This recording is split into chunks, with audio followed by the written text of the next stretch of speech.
The following BLTV program is brought to you by O'Flaherty Law. Please enjoy. Welcome to Learn About Law. My name is Kevin O'Flaherty from O'Flaherty Law, and today we're going to talk about how to determine child support jurisdiction. So basically we're going to discuss how you can tell in which states you can enforce, collect, or modify an existing child support order. And those are the three different actions that might come up in a child support case: enforcement of an existing child support order, modification of an existing child support order, or collecting past due child support amounts.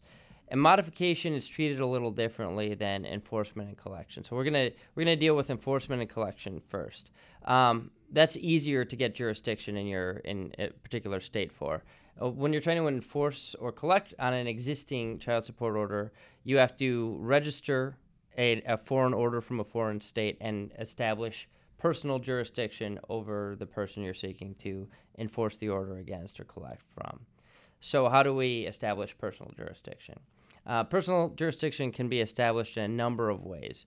One is personal service within the state.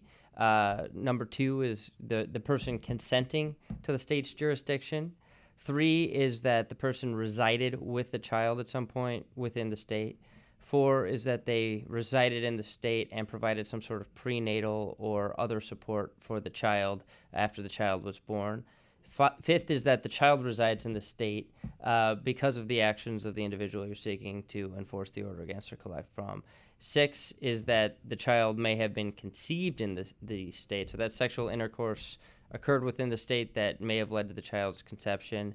And seven is that the individual has asserted or maintained parentage with an appropriate agency within the state. So if any of those things happened, or if the person just simply resides in the state, you can enforce or collect on a child support order from a foreign state. But foreign states can enforce, they can't modify existing child support orders unless they get subject matter jurisdiction over that child support order. So basically what this means in English is that you can't have two active child support orders that can be modified in multiple courts. One court's order controls, other states can enforce it, but you have to go back to that original court to modify it. Now you can change which court has this power and basically move the order from one court to another for the purposes of modification if the child's home state changes. If that happens, then you can through motion basically get the new state to have the right to modify that order rather than just enforce or collect it. If there are two conflicting child support orders, the first one that was entered is the one that will control. So again, there's a difference between modification of a child support order and having the subject matter jurisdiction, the right to actually change the order, which can only happen if the child's home state changes, and enforcement and collection of a child support order, which can happen if you basically register the order in a foreign state and that foreign state establishes personal jurisdiction over the defendant. Thanks for listening. If you have any questions, please post them in the comments section. We'd be happy to answer them. Feel free to also call us for a free consultation. Thanks so much for watching our video. If you have any questions, feel free to comment below. Click the subscribe button for new videos every week, and download and review us on iTunes. Visit learn-about-law.com for other legal-related articles and videos.